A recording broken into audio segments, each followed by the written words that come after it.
વંદે ગુજરાત.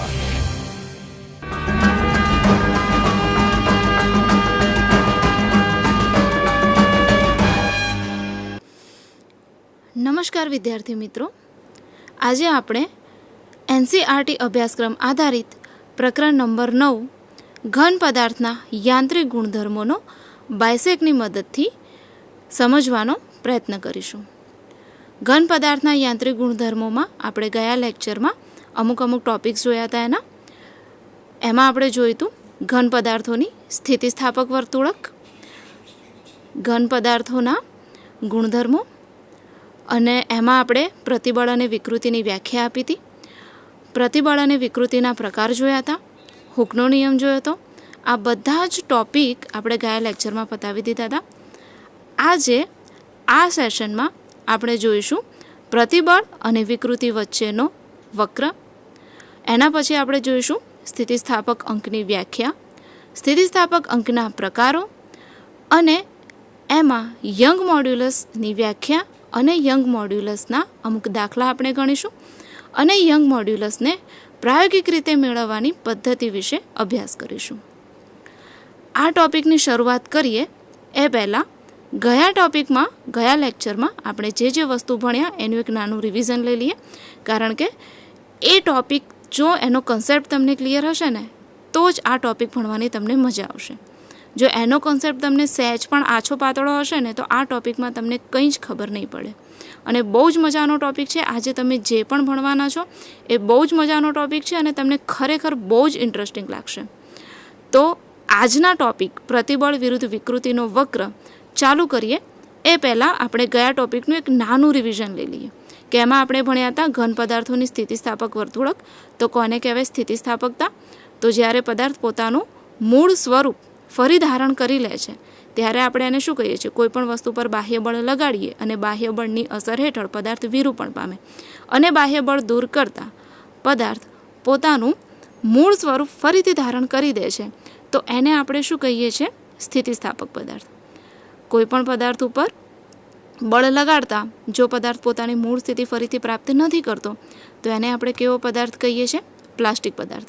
એના આપણે અમુક ઉદાહરણ પણ જોયા હતા કે રબર એ સૌથી સારું સ્થિતિસ્થાપક પદાર્થ છે કે રબરને ખેંચીએ તો ફરી પાછું શું થાય છે? પોતાનો મૂળ આકાર ધારણ કરી લે છે બળ દૂર કરતાં. અને બીજી વસ્તુ આપણે પ્લાસ્ટિક પદાર્થો જોયા હતા, એમાં મેં તમને એક નાનું ઉદાહરણ આપ્યું હતું કાદવનું, બીજું એક તમને યુપિનનું ઉદાહરણ આપ્યું હતું કે એ વસ્તુને આપણે બળ લગાડીને ફરી પાછા પોતાના મૂળ સ્વરૂપમાં પાછી મેળવી શકતા નથી. આના ઉપરથી પછી આપણે ઘન પદાર્થોની સ્થિતિસ્થાપક ગુણધર્મો વિશે અભ્યાસ કર્યો અને પ્રતિબળ અને વિકૃતિની વ્યાખ્યા આપી, એના પ્રકારો જોયા અને હુકનો નિયમ જોયો. હવે સ્થિતિસ્થાપકતા અને પ્લાસ્ટિસિટીના જો કન્સેપ્ટ તમને ક્લિયર હશે ને તો આજના ટોપિકમાં તમને સંપૂર્ણપણે ખ્યાલ આવી જશે અને બહુ જ મજા આવશે. અને આજે જે ટોપિક ભણવાના છે એ પરીક્ષાની દ્રષ્ટિએ ખૂબ જ અગત્યના છે. આમાંથી એક પ્રશ્ન પરીક્ષામાં પૂછાવાનો શક્યતા ખૂબ જ રહેલી છે અને દાખલાઓ પણ તમને પરીક્ષામાં પૂછાઈ શકે. અને જ્યારે તમે આગળ કોઈ કોમ્પિટિટિવ એક્ઝામ આપશો ત્યારે આમાંથી MCQ પણ આવવાની ઘણી શક્યતા રહેલી છે. તો ખૂબ જ ધ્યાનથી આપણે ભણીશું આજનો ટોપિક. શરૂ કરીએ પ્રતિબળ અને વિકૃતિનો વક્ર. તૈયાર છો બધા? ઓકે, ચલો સ્ટાર્ટ કરીએ. પ્રતિબળ અને વિકૃતિનો વક્ર. પ્રતિબળ વિરુદ્ધ વિકૃતિનો વક્ર તમને અહીંયા આકૃતિમાં દેખાય છે. એક વક્ર દોરેલો છે પ્રતિબળ, જેમાં વાય અક્ષ ઉપર તમે જોઈ શકો છો અહીંયા કે વાય અક્ષ ઉપર આપણે પ્રતિબળ લીધેલું છે અને એક્સ અક્ષ ઉપર આપણે શું દર્શાવેલું છે? વિકૃતિને દર્શાવેલું છે. પ્રતિબળ અને વિકૃતિ. ઓકે, તણાવ પ્રતિબળ અંતર્ગત આપણે શું કરીએ છીએ કે કોઈ પણ દ્રવ્ય માટે પ્રતિબળ અને વિકૃતિ વચ્ચેનો પ્રાયોગિક સંબંધ મેળવી શકીએ છીએ. આ સંબંધ મેળવવા માટે આપણે શું કરવું પડે? તો આપણે કોઈ પણ એક નળાકારને લઈએ છીએ અને એ નળાકારને આપણે શું કરીએ છીએ? કોઈ પણ વિરૂપણ બળ આપીને ખેંચીએ છીએ. તમે નળાકાર પણ લઈ શકો અને કોઈ પણ તાર પણ લઈ શકો, બરાબર? એની અસર હેઠળ આ વસ્તુને શું કરવામાં આવે છે? ખેંચવામાં આવે છે. આપણે એને પરીક્ષણ નળાકાર પણ કહી શકીએ અથવા પરીક્ષણ તાર પણ કહી શકીએ. એને ખેંચીશું, એના ઉપર બળ લગાડીશું એટલે શું થશે? આપણે ભણ્યા છીએ કે કાં તો એની લંબાઈમાં વધારો થશે કાં તો એની લંબાઈમાં ઘટાડો થશે. તો લંબાઈમાં જે વધારો અથવા ઘટાડો થાય છે એને આપણે કહીએ છીએ આંશિક વિકૃતિ. તો આ જે આંશિક વિકૃતિ છે એને નોંધવામાં આવે છે, અને બીજું કે આપણે જે બળ લાગુ પાડેલું છે એ બળને નોંધવામાં આવે છે. એટલે બંને વસ્તુ આમાં નોંધવામાં આવે છે કે બળ લગાડ્યા પછી જે આંશિક વિકૃતિ આવે છે એ, અને બીજી વસ્તુ કે આપણે જે એના ઉપર બળ લગાડીએ છીએ એ બંને વસ્તુ આમાં નોંધવામાં આવે છે. ઓકે, આપણે આ જે આકૃતિ જોઈએ છે એ આકૃતિમાં કોઈ એક ધાતુ માટે પ્રતિબળ વિરુદ્ધ વિકૃતિનો આલેખ તમને દર્શાવવામાં આવ્યું છે. હવે તમને મનમાં એવો પ્રશ્ન થશે કે આ આલેખનો મતલબ શું? આ આલેખથી આપણને શું ફાયદો થવાનો, શું શીખવા મળશે? તો આલેખ એટલા માટે અગત્યનો છે કે આ વક્ર પરથી આપણને શું ખબર પડશે કે આપણે કોઈ પણ દ્રવ્યમાં જ્યારે બોજ આપીએ છીએ, કોઈ પણ દ્રવ્ય પર જ્યારે બોજ લગાડીએ છીએ ત્યારે એ બોજની અસર હેઠળ દરેક પદાર્થમાં કયા પ્રકારનું વિરૂપણ થાય છે એ આપણે આ આલેખ ઉપરથી જાણી શકીએ. દરેક દ્રવ્ય માટે પ્રતિબળ અને વિકૃતિના વક્ર તમને અલગ અલગ જોવા મળે છે. દરેક આલેખ માટે પ્રતિબળ જે તમે આપો છો એના અનુસાર વિકૃતિના વક્ર જુદા જુદા જોવા મળે છે. તો સૌથી પ્રથમ આમાં શું કરવાનું છે, આપણે એને અલગ અલગ પાર્ટમાં વહેંચી દીધો છે. આપણે એક પાર્ટને જોતા જઈશું. સૌથી પહેલાં આપણે આમાં શું કરવાનું છે, પ્રતિબળમાં ક્રમશઃ વધારો કરવાનો છે. પ્રતિબળની અંદર ધીમે ધીમે વધારો કરતો જવાનું છે, અને એ અનુસાર વિકૃતિમાં કયા કયા પ્રકારના ફેરફારો આવે છે એ આપણને આ આલેખ ઉપરથી ખ્યાલ આવશે. તો સૌથી પહેલાં આપણે ભાગ જોઈએ AO. O થી A સુધીનો વક્ર. બરાબર, તમે જોઈ શકો છો અહીંયા આકૃતિમાં O થી A સુધીનો વક્ર. તો હવે તમે આકૃતિ પરથી જ જોઈ શકો છો કે O થી A સુધીનો વક્ર કેવો છે, એકદમ સુરેખ છે. બરાબર, O થી A સુધીનો વક્ર કેવો છે, સુરેખ છે. એનો મતલબ એમ થાય કે જેમ જેમ તમે પ્રતિબળ વધારતા જાઓ છો એમ વિકૃતિમાં પણ ફેરફાર આવે છે. પ્રતિબળ અને વિકૃતિ અહીંયા એકબીજાના સમપ્રમાણમાં જોવા મળે છે. અને આવો નિયમ આપણે ક્યાં ભણ્યા? કોણે કહ્યો તો આપણને આવો નિયમ? એક વૈજ્ઞાનિક હતો, જે મેં લાસ્ટ ટાઈમ તમને એનો નિયમ પણ ભણાવ્યો હતો. ઓકે, બરાબર છે. હુકનો નિયમ. હુક નામના વૈજ્ઞાનિકે આપણને આવો નિયમ આપ્યો હતો કે પ્રતિબળ અને વિકૃતિ એ બંને એકબીજાના સમપ્રમાણમાં હોય છે. અને તમે અહીંયા આકૃતિમાં જોઈ શકો છો કે O થી A સુધીનો જે વિસ્તાર છે એને આપણે કેવો વિસ્તાર કહીએ છીએ? O થી A સુધીનો જે વિસ્તાર છે એ એવો વિસ્તાર છે જ્યાં હુકના નિયમનું પાલન થાય છે. એટલે બીજા શબ્દોમાં આપણે એવું પણ કહી શકીએ કે અહીંયા શું થાય છે, પ્રતિબળ અને વિકૃતિ એ એકબીજાના કેવા પ્રમાણમાં છે, સમપ્રમાણમાં. હવે ધારો કે આ A બિંદુ આગળથી આપણે વિરૂપક બળ દૂર કરી દીધું. અહીંયાથી બળને આપણે શું કરી દઈએ છીએ, દૂર કરી દઈએ છીએ. તો શું થશે, પદાર્થ પાછો પોતાના મૂળ પરિમાણ અથવા પોતાનો મૂળ આકાર ફરીથી પ્રાપ્ત કરી લે છે. જ્યારે આપણે એ બિંદુ આગળથી બળને દૂર કરી દઈએ છીએ ત્યારે પદાર્થ પોતાના મૂળ પરિમાણો અને પોતાનો મૂળ આકાર ફરીથી પ્રાપ્ત કરી લે છે. અને આવો ગુણધર્મ આપણે ક્યાંક ભણ્યા છીએ ને, યાદ છે તમને? આવો ગુણધર્મ આપણે ક્યાં ભણ્યા? ચેપ્ટરની શરૂઆતમાં જ મેં જ્યારે તમને વ્યાખ્યા આપી સ્થિતિસ્થાપકતાની, ત્યારે જ આપણે આ વિશે ચર્ચા કરી હતી કે જે પદાર્થ આવા ગુણધર્મ ધરાવે છે કે વિરૂપક બળ દૂર કરતાં ફરી પોતાનો મૂળ આકાર પ્રાપ્ત કરે, એને આપણે કેવો પદાર્થ કહીએ છીએ? સ્થિતિસ્થાપક પદાર્થ. અને એ જે ગુણધર્મ છે એને આપણે શું કહીએ છીએ? સ્થિતિસ્થાપકતા. એટલે આપણે એવું કહી શકીએ કે O થી A સુધીના વિસ્તારમાં પદાર્થ કેવો ગુણધર્મ ધરાવે છે? તો સ્થિતિસ્થાપકતાનો ગુણધર્મ ધરાવે છે. કારણ શું? કારણ કે જેવું તમે બળ દૂર કરો છો પદાર્થ શું થાય છે, પોતાની મૂળ અવસ્થામાં ફરી પાછો આવી જાય છે. એટલે O થી A સુધી ઘન પદાર્થ એ સ્થિતિસ્થાપક વર્તુળક ધરાવે છે, એવું પણ તમે બીજા શબ્દોમાં કહી શકો. ચલો, આટલો પાર્ટ ક્લિયર બધાને? અલગ અલગ પાર્ટમાં આપણે જવાનું છે. તો સૌથી પહેલો પાર્ટ આપણે લીધો O બિંદુથી A બિંદુ સુધી, જ્યાં પ્રતિબળ અને વિકૃતિ આપણને સમપ્રમાણમાં મળ્યા. બરાબર, આ પોઈન્ટ જો ક્લિયર થઈ ગયો હોય તો હવે આપણે નેક્સ્ટ પોઈન્ટ ઉપર જઈએ, જે તમને આકૃતિમાં દેખાય છે A થી B સુધીનો ભાગ. બરાબર, ઓકે. ચલો, A થી B સુધી. તો A થી B સુધીનો વિસ્તાર તમે અહીંયા જોઈ શકો છો આકૃતિમાં.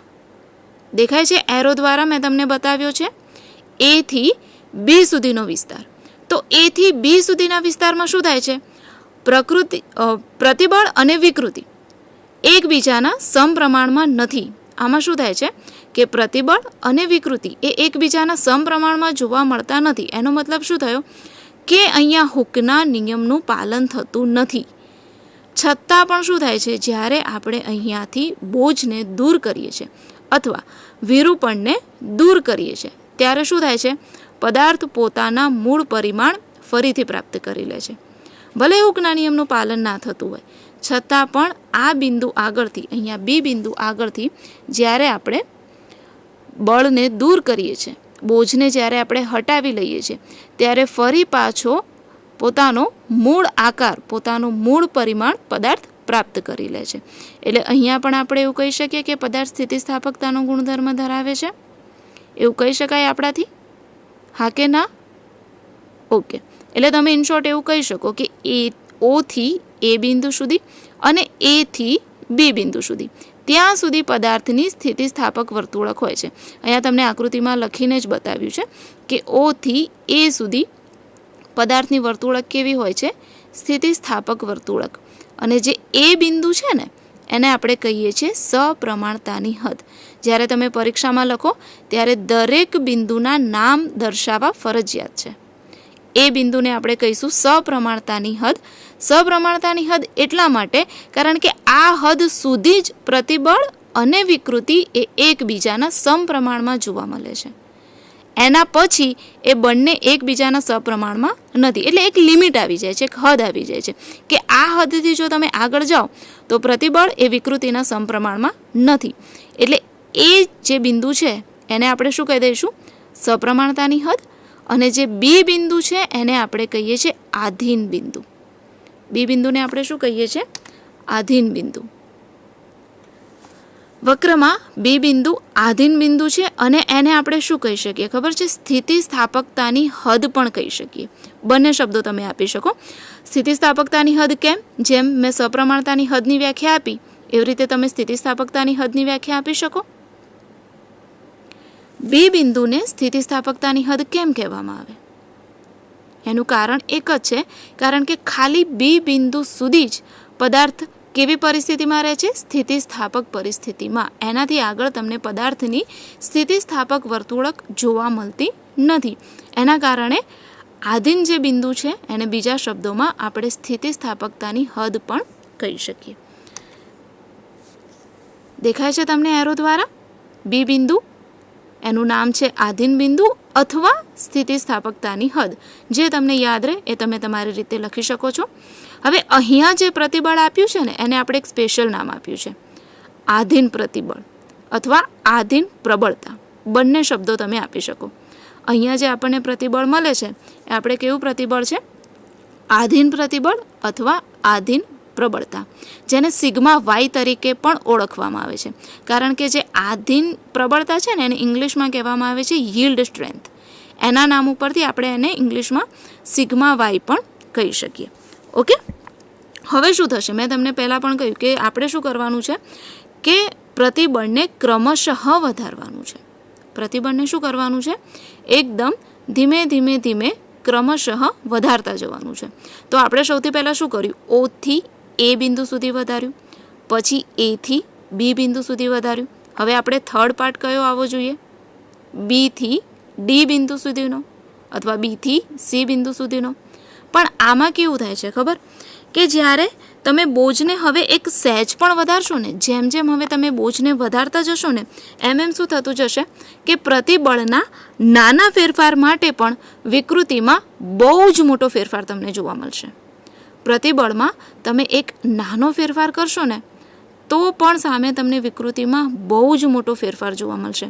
કારણ કે હવે પદાર્થની સ્થિતિસ્થાપક વર્તુળક નથી રહી. એટલે શું થશે કે સહેજ તમે પ્રતિબળ આપશો, એકદમ નાનું પ્રતિબળ આપશો તો પણ સામે વિકૃતિમાં બહુ જ મોટો તમને ફેરફાર મળશે, જે તમે બી થી ડી બિંદુ સુધીમાં જોઈ શકો છો. બી થી ડી બિંદુ તમે જોઈ શકો છો કે ત્યાં શું થાય છે કે તમે સહેજ પણ નાનો પણ ફેરફાર કરો ને પ્રતિબળમાં તો વિકૃતિમાં બહુ જ મોટો ફેરફાર જોવા મળે છે. હવે આમાં શું થાય છે કે બિંદુ બી થી ડી વચ્ચે તમે કોઈ પણ બિંદુ સી ધારી લો. ધારો કે બી થી ડીનો જે આખો ભાગ છે ને એમાં તમને દેખાય છે આકૃતિમાં એક સી બિંદુ. હવે એ સી જે બિંદુ છે ને, જુઓ તમને મેં એરો દ્વારા દર્શાવ્યું છે, બરાબર. આ જે સી બિંદુ છે ને ત્યાંથી જો તમે બોજ હટાવી લીધો, એનો મતલબ શું કે ત્યાંથી આપણે બળને હટાવી લીધું છે, બરાબર. તો શું થશે? તમે વિચારો શું થશે? પોતાના મૂળ પરિમાણ પાછા મેળવશે? નહીં જ મેળવી શકે. કેમ? કારણ કે હવે તો સ્થિતિસ્થાપકતાની હદ આવી ગઈ. બી બિંદુ શું આવી ગયું? સ્થિતિસ્થાપકતાની હદ. એટલે ત્યાંથી પદાર્થ પોતાના મૂળ પરિમાણ પાછા ના જ મેળવી શકે. એટલે શું થશે કે સી બિંદુ આગળ જેવો તમે બળ હટાવી લો છો, જેવો તમે બોજ હટાવી લો છો, તરત જ શું થાય છે કે પદાર્થ પોતાના મૂળ પરિમાણમાં પાછો આવતો નથી. તમે બળ હટાવી લીધું, પ્રતિબળને હટાવી લીધું, એનો મતલબ શું થયું કે પ્રતિબળ હવે કેવું થઈ ગયું છે? શૂન્ય થઈ ગયું છે. છતાં પણ વિકૃતિ તમને શૂન્ય જોવા મળતી નથી. પ્રતિબળ શૂન્ય થવા છતાં વિકૃતિ શૂન્ય થતી નથી અને દ્રવ્યમાં કંઈક કાયમી સ્થાપન થયું કહેવાય છે. તમને આકૃતિમાં મેં રેડ એરો વડે દર્શાવ્યું છે, બરાબર. સી બિંદુ આગળ પદાર્થનું શું થઈ જાય છે? કાયમી સ્થાપન. કાયમી સ્થાપન એટલે કેવું કે એ જ પરિસ્થિતિમાં પછી રહે, એમાં પછી કોઈ પણ પ્રકારના ફેરફાર તમને જોવા મળી શકે નહીં. આવી વ્યાખ્યા પણ આપણે જોઈ હતી જ્યારે આપણે પ્રસ્તાવના ચલાવી હતી ફર્સ્ટ સેશનમાં. શું નામ આપ્યું હતું મેં આવા ગુણધર્મનું? યાદ છે કોઈને? કે જ્યારે પદાર્થ આવું કાયમી સ્થાપન કરી લે છે કે જ્યારે આપણે એને કોઈ પણ પ્રકારનું વિરૂપક બળ દૂર કરી લઈએ છતાં પણ પોતાની મૂળ પરિસ્થિતિ ફરીથી પ્રાપ્ત ન કરે, તો એને આપણે શું કહેતા હતા? પ્લાસ્ટિસિટી કહેતા હતા. આ જે ગુણધર્મ છે ને એને આપણે શું કહીએ છીએ? પ્લાસ્ટિસિટી. અને જે પદાર્થ આવા ગુણધર્મ ધરાવે છે એ પદાર્થને આપણે કેવો પદાર્થ કહેતા હતા? પ્લાસ્ટિક પદાર્થ. એની વર્તુળક આપણે કેવી વર્તુળક કહેતા હતા? પ્લાસ્ટિક વર્તુળક. એટલે હવે ઓબ્વિયસલી તમે લખી શકો કે જે સી બિંદુ છે એ કેવું છે? આપણી પ્લાસ્ટિક વર્તુળક ધરાવતું બિંદુ છે, બરાબર. જેમ બી બિંદુ એ સ્થિતિસ્થાપકતાની હદ અથવા આધીન બિંદુ છે, એવી રીતે સી બિંદુ એ કેવું ધરાવે છે? પ્લાસ્ટિક વર્તુળક ધરાવે છે. ત્યાં આપણને દ્રવ્યમાં કાયમી સ્થાપન થઈ જાય, ત્યાંથી પદાર્થ પોતાના મૂળ પરિમાણો ફરીથી પ્રાપ્ત કરી શકતા નથી. ક્લિયર? આટલે સુધી બધાને એક એક પાર્ટ આપણે લેતા જવાનું છે ધીમે ધીમે. ઓથી એ, એથી બી, બીથી સી. હજી આગળ આપણે હજી ધીમે ધીમે ક્રમશઃ પ્રતિબળ વધારતા જ જઈએ છીએ. તો શું થાય છે?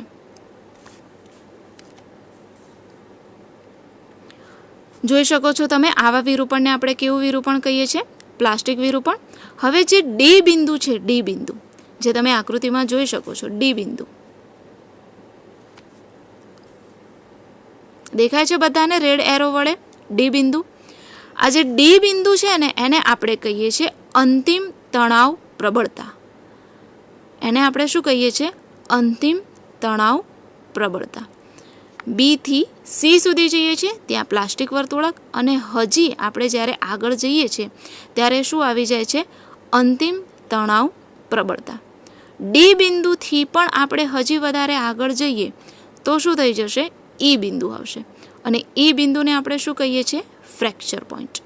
એ બિંદુને ફ્રેક્ચર પોઈન્ટ નામ આપવામાં આવે છે કારણ કે હજી પદાર્થને જો વધારે પ્રતિબળ આપવામાં આવે ને તો પદાર્થ અંતે શું થઈ જાય છે?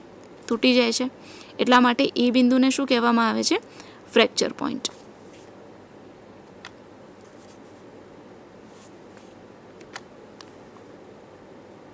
ઈ બિંદુ પાસે પદાર્થ તૂટી જાય છે એટલે એને શું કહેવામાં આવે છે? Fracture point. જ્યારે આપણે સી બિંદુથી પણ આગળ મીન્સ બળનું મૂલ્ય જો હજી આપણે ઘટાડતા જઈએ, હજી એનાથી આગળ લાગુ પાડેલ બળ જો ઘટતું જાય તો પણ આપણને વધારાની વિકૃતિ મળતી જાય છે અને છેલ્લે એ બિંદુ પાસે આવીને પદાર્થ તૂટી જાય છે. એટલે એ બિંદુને આપણે કેવો પદાર્થ કહીએ છીએ? Fracture point. ઈ જે બિંદુ છે એને આપણે શું કહીએ છીએ? Fracture point. હવે એમાં પણ પ્રકાર છે કે જો તમે ડી અને ઈ, અહીંયા આકૃતિમાં તમે જોઈ શકો છો કે જો તમે ડી અને ઈ એ બંને બિંદુઓને એકબીજાની પાસે પાસે જ રાખો, બરાબર. જો બંને એકબીજાની પાસે પાસે હોય તો દ્રવ્ય કેવું દ્રવ્ય કહેવાય છે? બટકણું દ્રવ્ય. અને જો બંને બિંદુઓ એકબીજાથી વધારે દૂર હોય, બંને વચ્ચેનું અંતર ધારો કે વધારે છે, ડી બિંદુ ધારો કે અહીંયા છે અને ઈ બિંદુ ધારો કે અહીંયા છે, બંને વચ્ચેનું અંતર વધારે છે, તો દ્રવ્ય કેવું દ્રવ્ય થઈ જશે? તન્ય દ્રવ્ય. બરાબર. જો પાસે પાસે છે તો બટકણું દ્રવ્ય, અને જો એકબીજાથી દૂર છે તો કેવું દ્રવ્ય થઈ જશે? તન્ય દ્રવ્ય. તમે થોડાક ઉદાહરણ આપી શકો બટકણા દ્રવ્યના અને તન્ય દ્રવ્યના? કોને કહીશું આપણે બટકણું દ્રવ્ય અને કોને કહીશું આપણે તન્ય દ્રવ્ય? એકાદ બે ઉદાહરણ તમારી સામે જ છે. બટકણા દ્રવ્યના તો કેટલા બધા ઉદાહરણ તમારી સામે છે. યસ, પહેલું ઉદાહરણ કયું છે બટકણા દ્રવ્યનું? ચોક. બરાબર. ચોક જે છે એ કેવું દ્રવ્ય છે? બટકણું દ્રવ્ય, ઇઝીલી તૂટી જાય છે. બીજું, તમારા આજુબાજુમાંથી જ તમને મળી રહેશે. બીજું એક ઉદાહરણ કયું છે? કાચનું ઉદાહરણ છે. યસ, કાચ પણ એક બટકણો પદાર્થ છે. પછી લખવા માટે જે તમે પેન્સિલ યુઝ કરો છો એની જે અણી છે, અણી આપણે નથી કહેતા પેન્સિલ તો બહુ બટકણી પેન્સિલ છે, ફટફટ ફટફટ તૂટી જાય છે, એવું નથી કહેતા આપણે? ઘણીવાર બોલતા હશો આ પેન્સિલ તો બિલકુલ સારી નથી, ફટાફટ તૂટી જાય છે, બહુ બટકણી છે, એવું બોલીએ છીએ આપણે. તો શું છે? પેન્સિલ બટકણી છે? પેન્સિલની અંદર જે ગ્રેફાઇટ રહેલો હોય છે ને એ બટકણો પદાર્થ છે. પેન્સિલ બટકણો પદાર્થ નથી. બરાબર. પેન્સિલની અંદર જે ગ્રેફાઇટ રહેલો છે ને એ કેવો પદાર્થ છે? બટકણો પદાર્થ છે. અને બીજું આપણે, ચલો બટકણા પદાર્થ ઓકે, હવે આપણે લઈશું તન્ય દ્રવ્ય. તો તન્ય દ્રવ્ય તો તમે ધોરણ 8, 9, 10 બધામાં ભણી ચૂક્યા છો કે બધા જ ધાતુઓ, જેટલી પણ ધાતુઓ છે ને આપણી પાસે, મોસ્ટલી એ બધી જ શામાં આવી જાય? તન્ય દ્રવ્યમાં. તો કન્સેપ્ટ ક્લિયર થઈ ગયો બધાને? તન્ય દ્રવ્ય અને બટકણા દ્રવ્યનો. બટકણા દ્રવ્ય તો તમને લોટ્સ ઓફ મળી રહેશે, તમારી આજુબાજુમાં જ તમને ઘણા બધા મળી રહેશે. અને તન્ય દ્રવ્ય તમે ક્યાંક ને ક્યાંક તો જોયા જ હશે. અહીંયા આપણે ટોપિક પૂરો થાય છે. પ્રતિબળ અને વિકૃતિનો વક્ર. 4 પાર્ટમાં આપણે એને ડિવાઈડ કરી લીધું. ફરી એકવાર આપણે એનું રિવિઝન કરી લઈએ, ફરી એકવાર આપણે એને જોઈ લઈએ કયા કયા ભાગમાં આપણે એને વિભાજિત કર્યું હતું. એકદમ બહુ જ મોસ્ટ ઇમ્પોર્ટન્ટ ટોપિક છે, એટલે ફરી એકવાર રિવિઝનમાં બધા એક સાથે મારી સાથે પણ બોલશે બધા જ કે 4 ભાગમાં આપણે એને વિભાજિત કર્યું. સૌથી પહેલો જે ભાગ હતો એ ભાગ હતો O થી A સુધીનો ભાગ, જેને આપણે કહેતા હતા સપ્રમાણતાની હદ. સપ્રમાણતાની હદ એટલા માટે કારણ કે ત્યાં શું થતું હતું? પદાર્થ સ્થિતિસ્થાપક વર્તુળક ધરાવતું હતું. ખાસ એકવાર ફરી બધા આ ગ્રાફ ઉપર જ ધ્યાન રાખશે. બધાની નજર અહીંયા જ જોઈએ, આકૃતિ પર જ. આપણે ફટાફટ એક નાનું રિવિઝન લઈ લઈએ આનું. જોડે જોડે બોલતા જશે બધા જ. O થી A સુધીનો વિસ્તાર જેને આપણે કહીએ છીએ સ્થિતિસ્થાપક વર્તુળક. સ્થિતિસ્થાપક વર્તુળક એટલા માટે કે અહીંયા પદાર્થ પોતાની મૂળ પરિમાણ ફરીથી પ્રાપ્ત કરે છે. હવે હું તમને એકદમ મસ્ત એક્ઝામ્પલ આપું છું, તમે કદી નહીં ભૂલો, તમને ઓલવેઝ યાદ જ રહી જશે. સ્થિતિસ્થાપક વર્તુળક અને પ્લાસ્ટિક વર્તુળક તમારે સમજવું હોય ને તો શું કરવાનું ખબર છે? તમારી આજુબાજુમાં તમને કેટલાય આવા માણસો મળી રહેશે કે જે સ્થિતિસ્થાપક અને આવી પ્લાસ્ટિક વર્તુળક ધરાવતા હશે.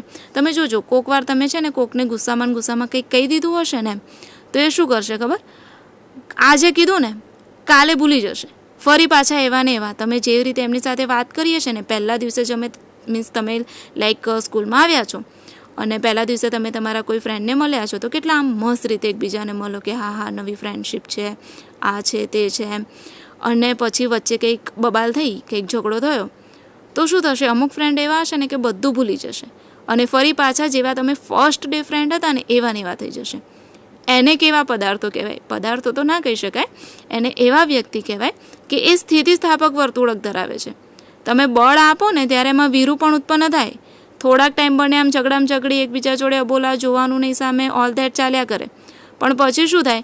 જેવું બળની અસર દૂર થાય ને, બધું ભૂલી જાઓ ને તમે, ત્યારે ફરી પાછા પોતાના મૂળ સ્વરૂપમાં આવી જાય કે ચલ આવી જા, આપણે બંને ફ્રેન્ડ જ છીએ, બધું ભૂલી જવાનું એમ. અને અમુક ફ્રેન્ડ તમારા કેવા હશે ખબર? એકવાર ભૂલથી તમે બોલી ગયા હશે ને, લાઈફ ટાઈમ નહીં ભૂલે. અને જ્યારે તમે એને મળશો ને ત્યારે તમને યાદ કરાવશે, ત્યાં તો મને આવું કીધું હતું, ત્યાં તો મને આવું કીધું હતું. આ ભૂલશે જ નહીં. શું કરશે ખબર છે? પોતાની અંદર એનું કાયમી સ્થાપન કરી લેશે. આકૃતિમાં આપણે ભણ્યા ને કાયમી સ્થાપન. શું કરશે? પોતાની અંદર એનું વિરૂપણ કરી લેશે, કાયમી સ્થાપન કરી લેશે. એવી વર્તુળકને કેવી વર્તુળક કહીશું આપણે? પ્લાસ્ટિક વર્તુળક. ભૂલે જ નહીં એ છેક સુધી તમને યાદ કરે તે તો મને એ દિવસે પેન્સિલ નથી આપી, તે તો એ મને દિવસે પેન નહોતી આપી. ભૂલે જ નહીં. એમ નહીં કે ચલો એકવાર બળ આપી દીધું, પતી ગયું, હવે પાછું પોતાના મૂળ આકારમાં પાછા આવી જઈએ, પોતાના મૂળ પરિમાણ પાછા મેળવી લઈએ. નહીં જ કરે. એવા વ્યક્તિને આપણે કેવી વર્તુળક ધરાવતા વ્યક્તિઓ કહીએ? તો પ્લાસ્ટિક વર્તુળક ધરાવતા વ્યક્તિઓ કહેવાય. પછી પાછું તમે આવું ક્લાસમાં ચાલુ ના કરી દેતા એમ કે ચલે તું તો પ્લાસ્ટિક વર્તુળકવાળો છે, પછી પેલા કે ચલ તું તો સ્થિતિસ્થાપક વર્તુળકવાળો છે. બરાબર? હા, તો જસ્ટ તમને યાદ રહે એના માટે હું આવા એક્ઝામ્પલ આપું છું. ક્લાસમાં આનો યુઝ ના કરતા, નહીં તો બધાના નામ પડી જશે કે આ તો સ્થિતિસ્થાપક છે, આ તો પ્લાસ્ટિક છે. બરાબર? એવું બધું આપણે નથી કરવાનું. જસ્ટ તમને યાદ રહે, તમારે કોઈ વસ્તુ ઇઝીલી યાદ રાખી શકો એના માટે હું તમને આવા એક્ઝામ્પલ આપું છું કે સ્થિતિસ્થાપક વર્તુળક કેવું બધું ભૂલી જાય, એઝ ઇટ ઇઝ જેવા તમે પહેલાં હતા ને એવાની એવી પરિસ્થિતિમાં તમને સ્વીકારી લે પાછા, કંઈ જ એમને યાદ ના રાખે, પોતાના મૂળ પરિમાણ પાછા મેળવી લે, એટલે સ્થિતિસ્થાપક. ઓથી એ એવા છે, એથી બી સુધી ભલે એકબીજાના સમપ્રમાણમાં નથી, ત્યાં શું કરે છે? એથી બી સુધીનો જે વિસ્તાર છે ને વક્રમાં, એથી બી સુધીનો વિસ્તાર, એમાં શું કરશે? પ્રતિબળે વિકૃતિને ના પાડી દેશે કે હવે ભાઈ આપણે બંને જોડે નહીં. બરાબર? પ્રતિબળ એ વિકૃતિના સમપ્રમાણમાં જોવા મળતી નથી, ત્યાં એને ના પાડી દે છે કે હવે આપણે બંને અલગ. છતાં પણ શું થાય છે? પદાર્થ પોતાના મૂળ પરિમાણ તો પાછા મેળવી લે છે. બરાબર? સ્થિતિસ્થાપકતા જે છે એ તો પાછી મેળવી લે છે. પ્રતિબળ ભલે વિકૃતિનો સાથ છોડી દે, પણ શું થશે? પરિમાણ તો પાછા મેળવી જ લેશે. પછી એના પછી શું કર્યું હતું આપણે? હજી બળ વધારતા ગયા તો સી બિંદુ મેળવ્યું, જે મેં પહેલાં તમને તમારા ફ્રેન્ડ યાદ કરાવડાયા કે જે તમને વારે વારે પિંચિંગ કર્યા કરે, આવું કર્યું હતું એ વાળા, એ પ્લાસ્ટિક વિરૂપણમાં.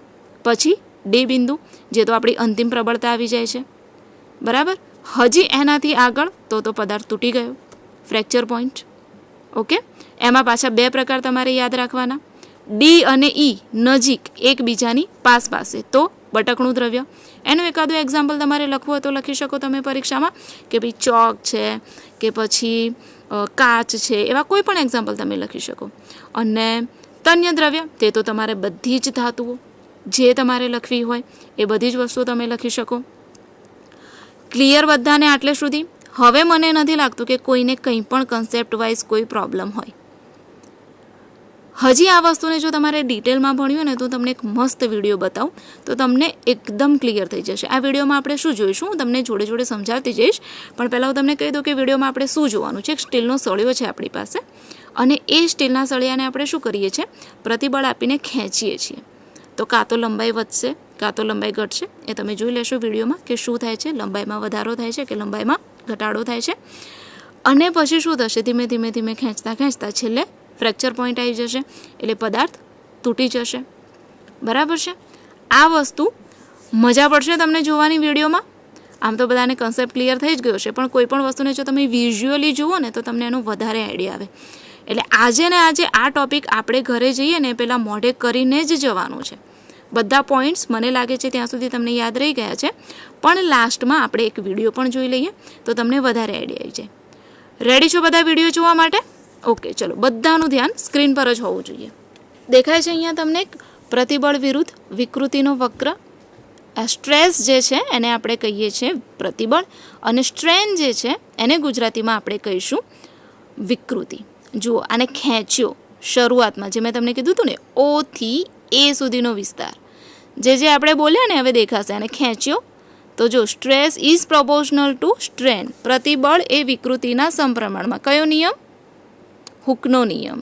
ઓકે, આવી ગયો હુકનો નિયમ. હવે છોડી દીધું, બળ પાછું લઈ લીધું, બોજ જે છે ને હટાવી લીધો, તો પોતાના મૂળ આકારમાં પાછો આવી ગયો. દેખાય છે બધાને? બરાબર? હુકના નિયમનું પાલન થઈ ગયું અહીંયા.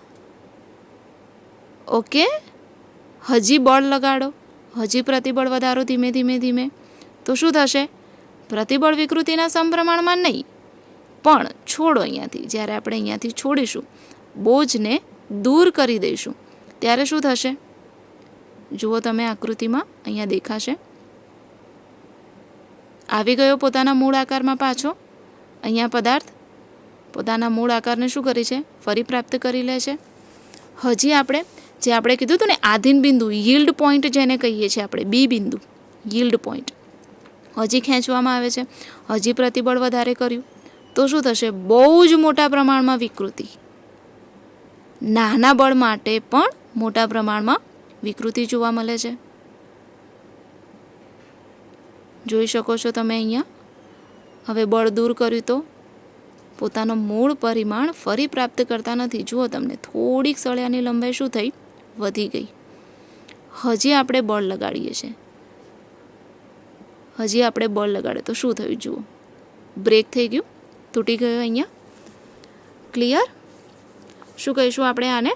Fracture point. જ્યાંથી પદાર્થ તૂટી ગયો એને આપણે શું કહીશું? Fracture point. રહી ગયા બધા જ પોઈન્ટ.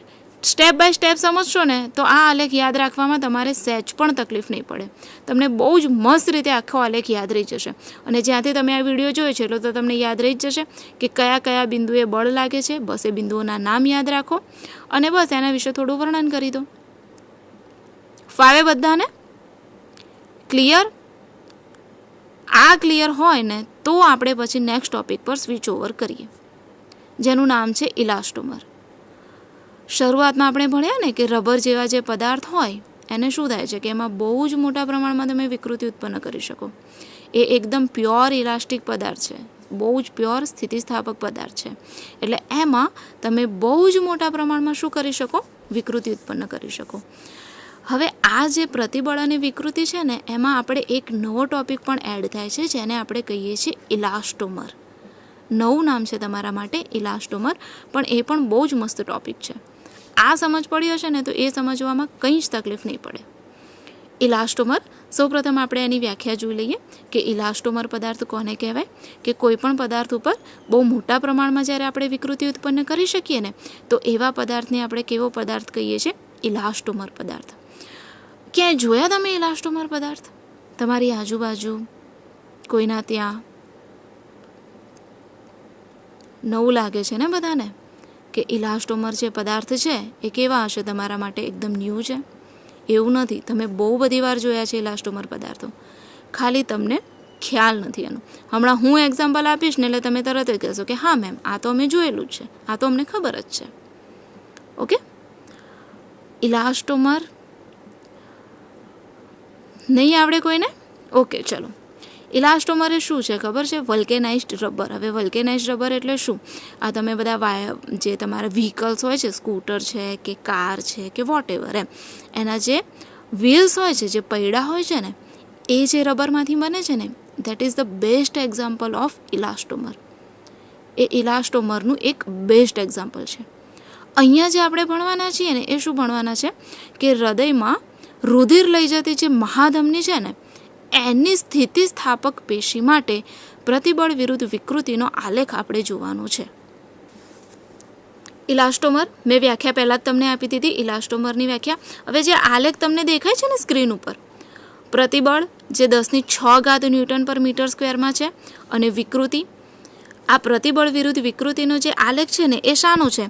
તો હૃદયમાંથી રુધિરને લઈ જતી મહાધમનીની સ્થિતિસ્થાપક પેશી માટેનો. હૃદયમાંથી જે રુધિર લઈ જાય છે એ મહાધમનીની સ્થિતિસ્થાપક પેશી માટેનો આ વક્ર છે.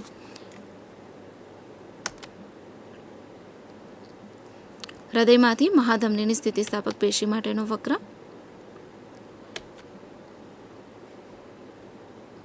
અહીંયા તમે જોઈ શકો છો કે સ્થિતિસ્થાપક વિસ્તાર કેવો છે? બહુ જ મોટો છે. સ્થિતિસ્થાપક વિસ્તાર તમને જોવા મળશે અહીંયા સ્ક્રીન ઉપર કે આ જે સ્થિતિસ્થાપક વિસ્તાર છે ને એ કેવો છે? બહુ જ મોટો જોવા મળે છે. હવે નોર્મલી આપણે શું સમજીએ કે સ્થિતિસ્થાપક વિસ્તાર મોટો હોય એનો મતલબ શું થાય? બરાબર, સ્થિતિસ્થાપક વિસ્તાર જો બહુ જ મોટો જોવા મળતો હોય તો આપણને એવું થાય કે હુકના નિયમનું તો પાલન થતું જ હશે.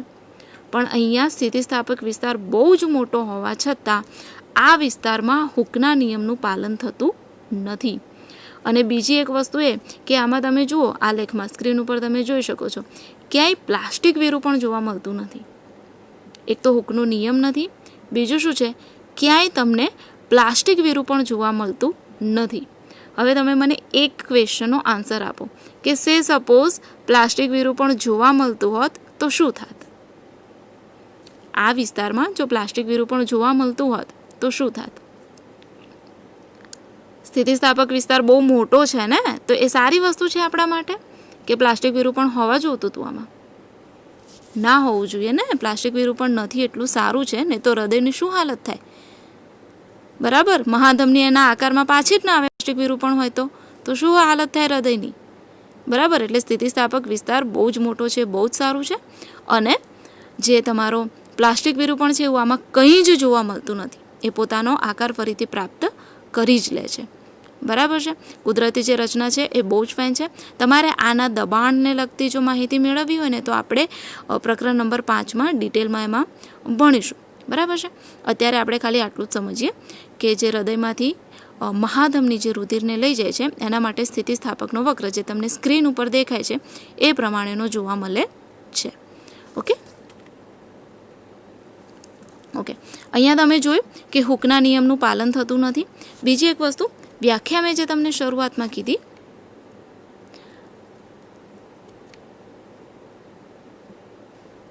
ઇલાસ્ટોમર. તો ઇલાસ્ટોમર કોને કહીએ? તો મહાધમનીની પેશી, રબર વગેરે જેવા દ્રવ્યોને તમે ખેંચીને બહુ જ મોટી વિકૃતિ ઉત્પન્ન કરી શકો છો. અને જે પદાર્થોને ખેંચીને એમાં બહુ જ મોટી વિકૃતિ ઉત્પન્ન કરી શકાય એવા પદાર્થોને આપણે કેવા પદાર્થો કહીએ છીએ? ઇલાસ્ટોમર પદાર્થો. કેવા પદાર્થ કહીએ છીએ? ઇલાસ્ટોમર. આ બધું જ કમ્બાઇન એક જ વસ્તુમાં આપણે સમજી લેવાનું છે. પ્રતિબળ વિરુદ્ધ વિકૃતિનો જે વક્ર છે એના પછી બેક ટુ બેક જ તમારે ઇલાસ્ટોમર વિશે સમજી લેવાનું છે. આટલો કન્સેપ્ટ જો ક્લિયર હોય ને તો પછી આ ચેપ્ટર બહુ જ મસ્ત રીતે આવડી જાય. બરાબર, ફાવે બધાને? આમાં હવે મને નથી લાગતું કે કોઈને કંઈ પણ પ્રકારનો ડાઉટ હોય. પ્રતિબળ વિરુદ્ધ વિકૃતિનો વક્ર પતી ગયો, ઇલાસ્ટોમર પતી ગયો. થર્ડ ટોપિક આપણે આવે છે સ્થિતિસ્થાપક અંકો. સ્થિતિસ્થાપક અંકોમાં આપણે જોઈએ કે સ્થિતિસ્થાપક અંકના ટોટલ 3 પ્રકાર છે. સ્થિતિસ્થાપક અંકો, સૌથી પહેલાં એની વ્યાખ્યા આપીએ કે સ્થિતિસ્થાપક અંકની વ્યાખ્યા શું થાય છે. તો પ્રતિબળ અને વિકૃતિનો જ્યારે આપણે ગુણોત્તર લઈએ છીએ, સૂત્ર સ્વરૂપમાં લખવો તો તમે આવું લખી શકો કે સ્થિતિસ્થાપક અંક બરાબર પ્રતિબળ છેદમાં વિકૃતિ. સ્થિતિસ્થાપક અંક એટલે શું? પ્રતિબળ અને વિકૃતિનો જે તમે ગુણોત્તર લો છો એને આપણે કહીએ છીએ સ્થિતિસ્થાપક અંક. હવે આ યુઝ ક્યાં થાય? તો સ્ટ્રક્ચર અને મેન્યુફેક્ચરિંગ એન્જિનિયરિંગની જે ડિઝાઇનિંગનો જે પોર્શન આવતો હોય ને એમાં આ બહુ જ અગત્યનો ભાગ છે સ્થિતિસ્થાપક અંક. લાઈક આપણે જે હમણાં જોયું ને OA ભાગ, સૌથી સ્ટાર્ટિંગનો જે OA ભાગ જોયો હતો ને એ બહુ જ મહત્ત્વનો છે સ્ટ્રક્ચર અને મેન્યુફેક્ચરિંગ એન્જિનિયરિંગની ડિઝાઇનિંગ માટે. હવે તમારી પાસે સૂત્ર છે. સૂત્ર જો આપણને આવડે ને તો એનાથી તમને બહુ જ બધા ફાયદા થાય. કયા કયા ફાયદા હું તમને ગણાવું, તમે જસ્ટ કાઉન્ટ કરો. સૂત્ર આવડે ને તો આપણને શું આવડે? સૂત્ર પરથી આપણે એકમ બનાવી શકીએ. એકમ આવડે એટલે આપણે એના ઉપરથી પારિમાણિક સૂત્ર બનાવી શકીએ. સૂત્ર આવડે ને તો આપણે એના ઉપરથી વ્યાખ્યા પણ આપી શકીએ. સૂત્ર પરથી આપણે MCQ પણ સોલ્વ કરી શકીએ, આપણે દાખલા પણ સોલ્વ કરી શકીએ. ટોટલ 5 વસ્તુ એકમાં જ આવી જાય જો આપણને કોઈ પણ વસ્તુના સૂત્ર યાદ હોય તો. એટલે મેઇન હું તમને એ જ વસ્તુ પર ફોકસ કરવાનું કહું છું કે કોઈ પણ વસ્તુને તમે એના સૂત્ર દ્વારા યાદ રાખવાનો પ્રયત્ન કરો. અહીં એક સિમ્પલ જ યાદ રાખવાનું કે સ્થિતિસ્થાપકતા અંક એટલે શું? કે પ્રતિબળ છેદમાં વિકૃતિ.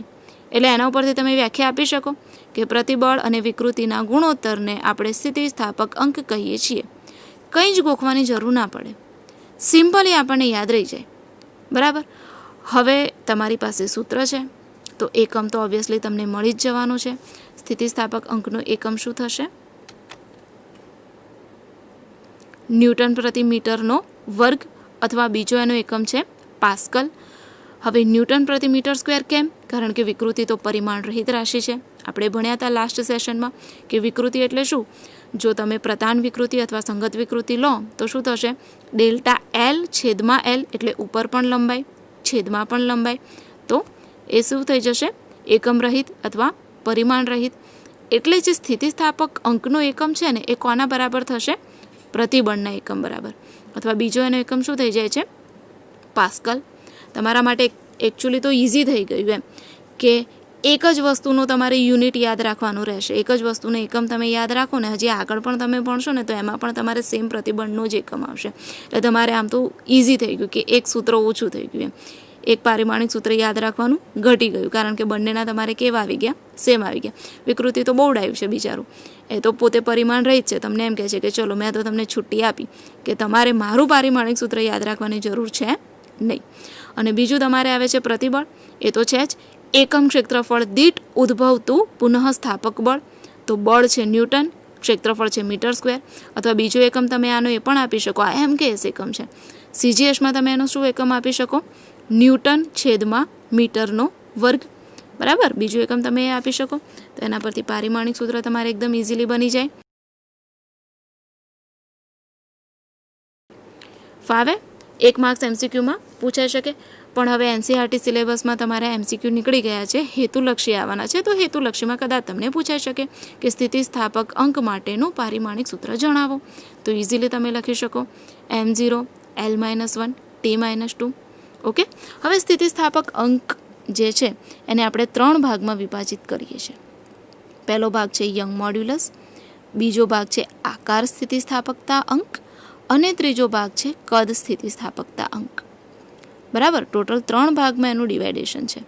યંગ મોડ્યુલસ, આકાર સ્થિતિસ્થાપકતા અને કદ સ્થિતિસ્થાપકતા. આપણે શરૂઆત કરીએ યંગ મોડ્યુલસથી. બરાબર, યંગ મોડ્યુલસ જો તમને આવડશે ને તો એના ઉપરથી આ બંને તો તમને ઇઝીલી આવડી જશે. અને યંગ મોડ્યુલસનો છે ને તમારે પ્રેક્ટિકલ પણ છે. બરાબર, યંગ મોડ્યુલસ એ તમારે પ્રેક્ટિકલમાં પણ આવશે. જો થિયરી તમારી એકદમ ક્લિયર હશે તો પ્રેક્ટિકલના ફંડા તમને બહુ જ મસ્ત આવડશે. પ્રેક્ટિકલી જો ફંડામેન્ટલ ક્લિયર હોય તો વાયવામાં આપણને કોઈ પણ પ્રકારનો પ્રોબ્લેમ જ ના આવે. અને આમ પણ જો કોઈ પણ વસ્તુ તમે થિયરીમાં ભણો ને એની એ જ વસ્તુ જો તમારે પ્રેક્ટિકલમાં કરવાની આવે ને તો તમારા કન્સેપ્ટ બહુ જ સારા ક્લિયર થઈ જાય, તમને તરત જ ખબર પડી જાય. તો સૌથી પહેલાં આપણે સ્ટાર્ટ કરીએ યંગ મોડ્યુલસ. જો સ્થિતિસ્થાપક અંકનું તમને ક્લિયર હોય તો આપણે સ્ટાર્ટ કરીએ યંગ મોડ્યુલસ.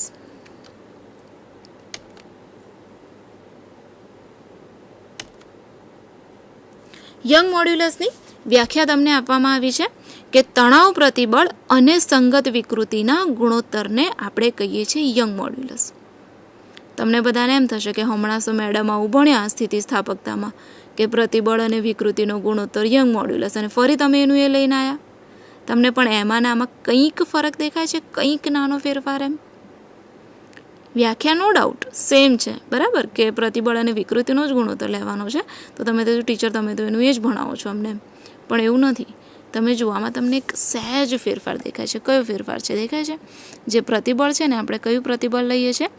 તણાવ અથવા દાબીય પ્રતિબળ. આ હું તમને સમજાવું કે કેમ આવું કૌંસમાં અથવા દાબીય લખેલું છે. પહેલાં તમે વ્યાખ્યા સમજી લો કે તણાવ પ્રતિબળ અને સંગત વિકૃતિના ગુણોત્તરને આપણે શું કહીએ છીએ? Young modulus. બરાબર, થોમસ યંગ નામના વૈજ્ઞાનિકે આ વ્યાખ્યા આપી હતી. હવે આપણે સમજીએ કે દાબીય પ્રતિબળ કેમ. કારણ કે પ્રાયોગિક અવલોકનો આપણને એવું સૂચવે છે કે જ્યારે આપણે કોઈ પણ દ્રવ્ય લઈએ છીએ ત્યારે આપેલા દ્રવ્ય માટે તણાવ પ્રતિબળ હોય કે દાબીય પ્રતિબળ હોય, જે વિકૃતિ ઉદ્ભવે છે એનું માન ઓલવેઝ તમને કેવું મળે છે? એક જ સરખું મળે છે. પ્રાયોગિક અવલોકનો આપણને એવું સૂચવે છે કે આપેલા દ્રવ્ય માટે તણાવ પ્રતિબળ હોય કે દાબીય પ્રતિબળ હોય, જે વિકૃતિ આપણને મળે છે ને એનું મૂલ્ય આપણને કેવું મળે છે? ઓલવેઝ એક સરખું મળે છે. એટલા માટે અહીંયા કૌંસમાં લખેલું છે કે તમે તણાવ પ્રતિબળ પણ લઈ શકો અથવા દાબીય પ્રતિબળ પણ લઈ શકો. કારણ કે બંને માટે જે વિકૃતિ ઉદ્ભવશે ને એનું જે મૂલ્ય હશે ને એ તમને કેવું મળશે? એક જ સરખું મળશે, એક જ સમાન મળશે. એટલા માટે બંને લઈ શકો, તણાવ પ્રતિબળ અથવા દાબીય પ્રતિબળ. અને એનો સંગત વિકૃતિ સાથે તમારે ગુણોત્તર લેવાનો છે. ઓકે, યંગ મોડ્યુલસનો સંકેત શું છે? Capital Y. થોમસ યંગ નામના વૈજ્ઞાનિકે આ વસ્તુ શોધી હતી. એના માનમાં આપણે એનો સિમ્બોલ શું આપીએ છીએ? Capital Y, not small Y. હા, ખાસ યાદ રાખીશું કે યંગ મોડ્યુલસનો જે સિમ્બોલ છે, જે સંકેત છે, એ ઓલવેઝ આપણે શામાં દર્શાવીશું? કેપિટલ વાયમાં.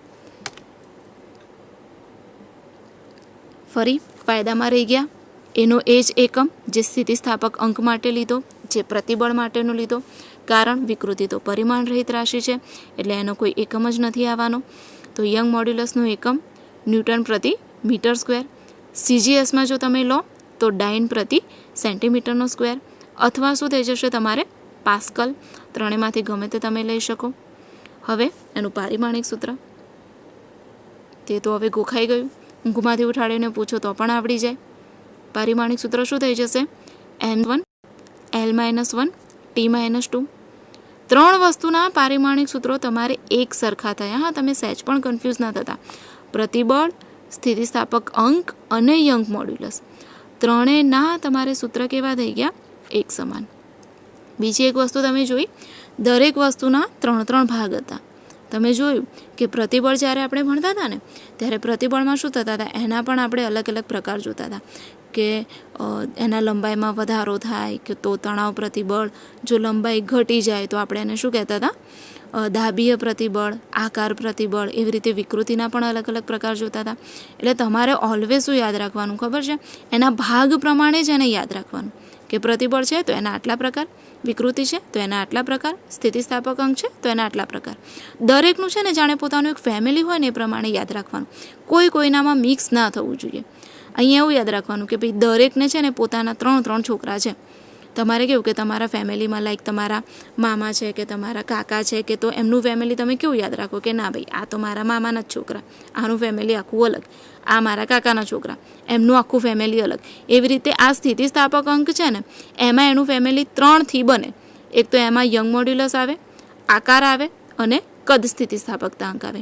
એવી જ રીતે પ્રતિબળના પણ 3 વિભાગમાં હતા કે ભાઈ તણાવ પ્રતિબળ, આકાર પ્રતિબળ અને દાબીય પ્રતિબળ. વિકૃતિમાં પણ સેમ ટુ સેમ કદ વિકૃતિ, પ્રતાન વિકૃતિ અને આકાર વિકૃતિ. જેમ તમે યાદ રાખો ને છે ને કે ભાઈ આનું ફેમિલી આ તો અલગ જ, એ તમે મિક્સ ના કરો. તો એવી રીતે આમાં પણ તમે એના અલગ અલગ પ્રકાર આપી શકો કે ભાઈ પ્રતિબળની વાત છે ને તો આપણે શું કરીશું કે જે પ્રતિબળ છે એના અલગ જ 3 ભાગ, એને બીજા કોઈ જોડે મિક્સ નહીં કરવાના. વિકૃતિ છે તો એને પોતાનું 3 જણનું અલગ ફેમિલી છે. સ્થિતિસ્થાપકતા અંક છે તો એને પોતાનું 3 જણનું અલગ ફેમિલી છે. હવે એના ફેમિલીમાં ફર્સ્ટ મેમ્બર છે યંગ મોડ્યુલસ, તો એના વિશે આપણે ભણી લીધું. બરાબર.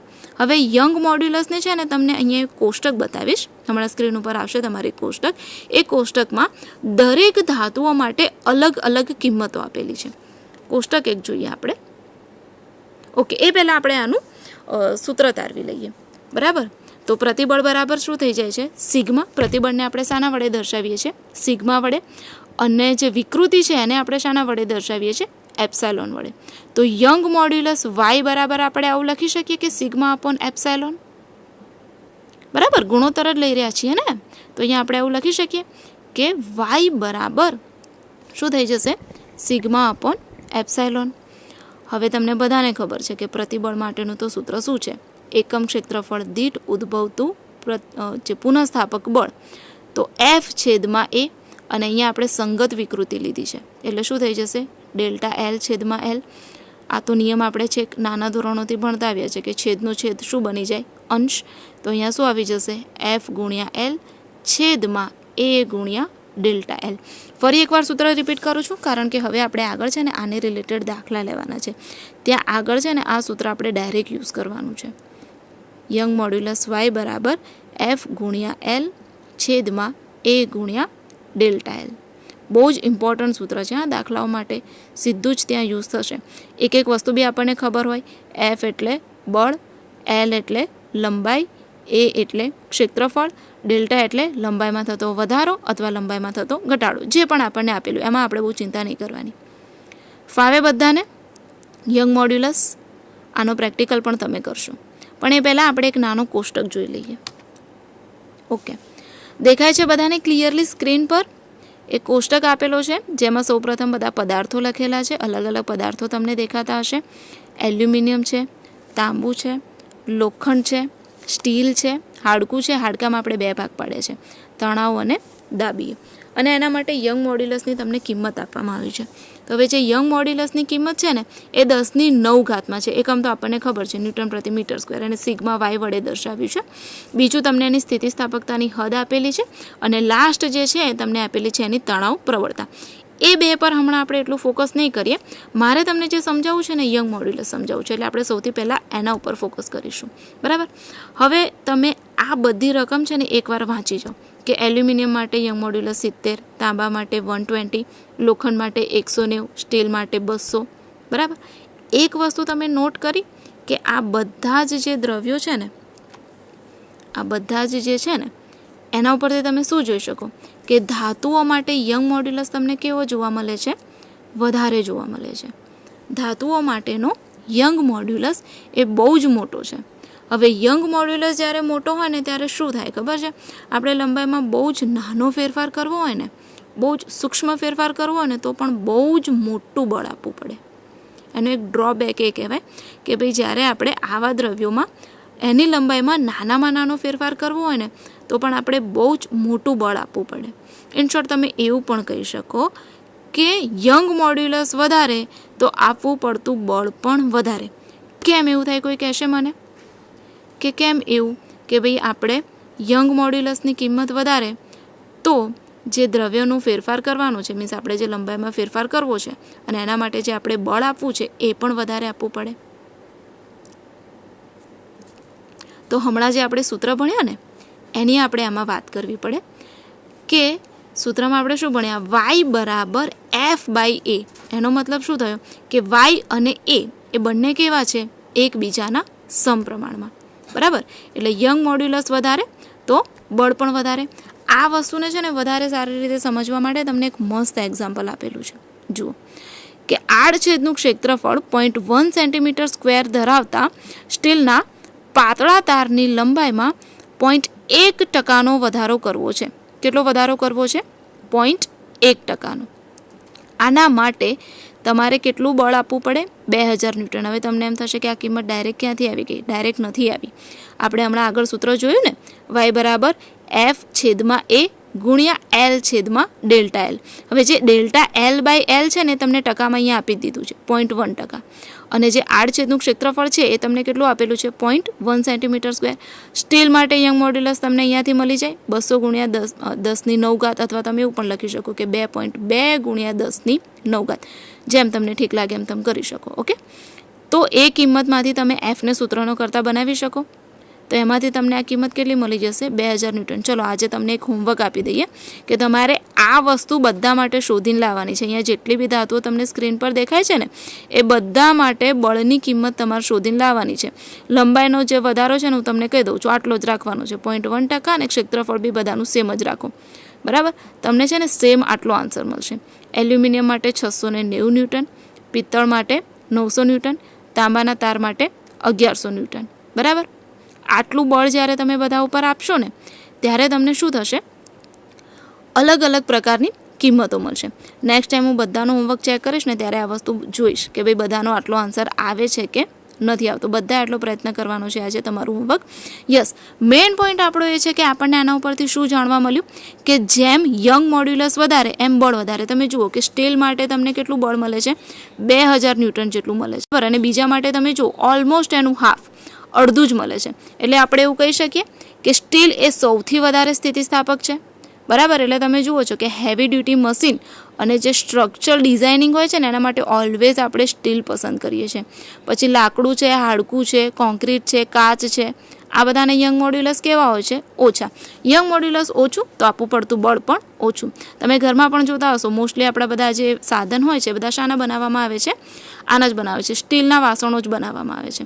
કારણ કે સ્ટીલની સ્થિતિ જે યંગ મોડ્યુલસ છે એ સૌથી વધારે છે. ઓકે, તો આજે આપણે આટલે સુધી રાખીએ છીએ. આઈ હોપ કે બધાને ખબર પડી જ ગઈ હશે. જે હોમવર્ક આપ્યું છે એ બધા તમે નેક્સ્ટ ટાઈમ કરીને જ આવશો. થર્ડ જ્યારે આપણે સેશન લઈશું ત્યારે આગળ આની આપણે થોડાક એક્ઝામ્પલ લઈશું અને એની ચર્ચા કરીશું. ચલો, વંદે ગુજરાત. મળીએ પછી નેક્સ્ટ સેશનમાં.